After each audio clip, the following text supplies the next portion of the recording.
நண்பர்களே, மத்திய அரசு வெளியிட்டுள்ள புதிய அதிரடியான அறிவிப்பை தான் இந்த வீடியோவில் நம்ம தெளிவாக பார்க்க போகிறோம். வீடியோவை ஸ்கிப் பண்ணாம கடைசி வரைக்குமே பாருங்க.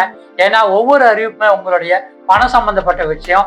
மத்திய அரசினுடைய உஜ்வாலா திட்டத்தில் முக்கியமான அறிவிப்பு வெளியாயிருக்கு.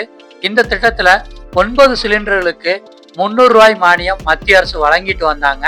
தற்பொழுது 4 சிலிண்டர்களுக்கு மட்டுமே இந்த 300 ரூபாய் மானியம் கிடைக்கும் அப்படிங்கிற முக்கியமான அறிவிப்பை வெளியிட்டிருக்காங்க. இதன் மூலமா 5 சிலிண்டர்களுக்கு இனிமே மானியம் கிடைக்காதுங்க. இந்த திட்டம் ஆரம்பிச்ச பொழுது 12 சிலிண்டர்களாக இருந்தது. அதுக்கப்புறம் 9 சிலிண்டரா குறைச்சாங்க. தற்பொழுது மத்திய அரசு 4 சிலிண்டர்களுக்கு மானியம் கிடைக்கும்னு சொல்லியிருக்காங்க.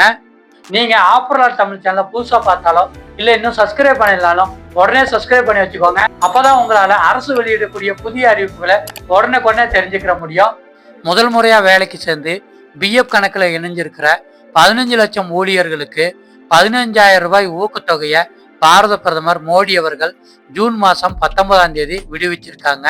இது என்ன திட்டம் அப்படின்னா, முதல் முறையா வேலைக்கு சேர்ந்து பிஎஃப் கணக்கில் சேர்றவங்களுக்கு அவங்களுடைய பிஎஃப் அக்கௌண்ட்டில் 6 மாதம் அவங்க வேலை பார்த்துருந்தாங்கன்னா 7,500 ரூபாயும், ஓராண்டு பூர்த்தி செஞ்சுருந்தாங்கன்னா அடுத்த 7,500 ரூபாயும் கொடுக்குறாங்க.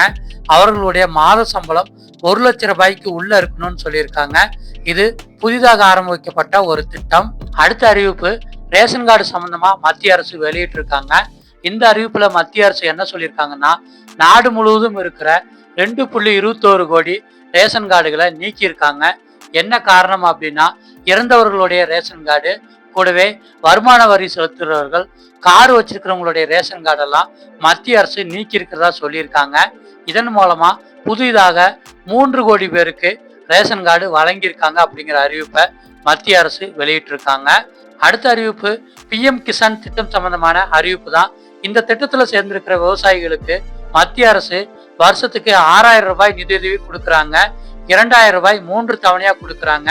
இந்த வருஷத்துக்கான 2வது தவணை, அதாவது 23வது தவணை தொகை 18,850 கோடியை ஜூன் மாதம் 21ஆம் தேதி விடுவிக்கிறதா மத்திய அமைச்சர் சிவராஜ் சிங் சௌகான் சொல்லியிருக்காங்க. இதன் மூலமா 9 கோடியே 44 லட்சம் விவசாயிகள் பயன்பெறுவாங்க அப்படிங்கிற அறிவிப்புமே மத்திய அமைச்சர் வெளியிட்டிருக்காங்க. நண்பர்களே, நம்ம இன்னைக்கு இந்த வீடியோல பார்த்த அரசு வெளியிட்ட புதிய அறிவிப்பு உங்களுக்கு தெளிவா புரிஞ்சிருக்கும்னு நம்புறேன். இந்த வீடியோ உங்களுக்கு பிடிச்சிருந்துச்சுன்னா வீடியோக்கு ஒரு லைக் போட்டு வீடியோ அவங்க ஃப்ரெண்ட்ஸ் அண்ட் ஃபேமிலிக்கு ஷேர் பண்ணி விடுங்க. இதே மாதிரி பயனுள்ள வீடியோக்கள் தொடர்ந்து பார்க்கறதுக்கு ஆஃபர்லாட் தமிழ் சேனலை சப்ஸ்கிரைப் பண்ணி வச்சுக்கோங்க. இன்னொரு மணி சேவிங்ஸ் வீடியோக்களை உங்களை மீண்டும் சந்திக்கிறேன். நன்றி, வணக்கம்.